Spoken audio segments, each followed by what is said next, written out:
জামাই ষষ্ঠী উপলক্ষে আগরতলায় জমজমাট বাজার। পশুরা নিয়ে বসেছে ব্যবসায়ীরা। আগামীকাল অর্থাৎ রাত পোহালেই জামাই ষষ্ঠী। শাশুড়িরা অপেক্ষায় রয়েছে জামাই ষষ্ঠীর।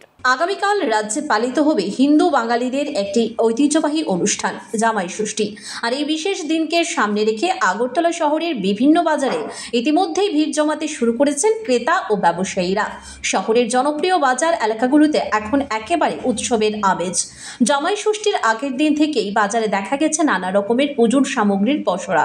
ফুল, দূর্বা, বেলপাতা, করমচা, মোঠা, বানা, হরিতকি, আম্রপাতা, পানপাতা সহ পুজোর জন্য প্রয়োজনীয় বহু সামগ্রী নিয়ে বসেছেন বিক্রেতারা। এছাড়া জামাই আদরের জন্য ফল, মিষ্টি, নতুন পোশাক, এমনকি নানা উপহারের সামগ্রী কেনার ধুম পড়েছে বাজারে।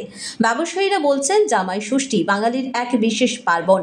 এই দিনে শাশুড়িরা জামাইকে নিমন্ত্রণ করে খাওয়ান, তার মঙ্গল কামনায় ষষ্ঠী দেবীর পূজা করেন।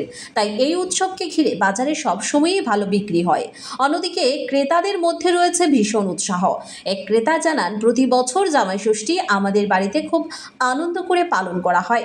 জামাইবাবুকে ভালো খাওয়াতে হবে, তার আগে দেবীর কাছে তার দীর্ঘায়ু কামনার পুজো করতে হবে। সবই ঠিকঠাক চাই, তাই আজ বাজারে অনেক কিছু কিনতে এসেছি।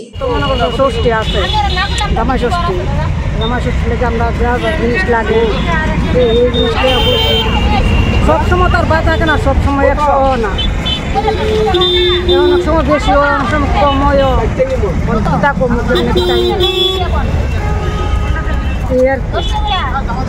গেছে বার বুঝছিলা? হ্যাঁ, গেছে বার বুঝছি। কিরকম হয়েছিল ব্যবসা? হয়েছে তো না, হাজরাটা পড়তে আর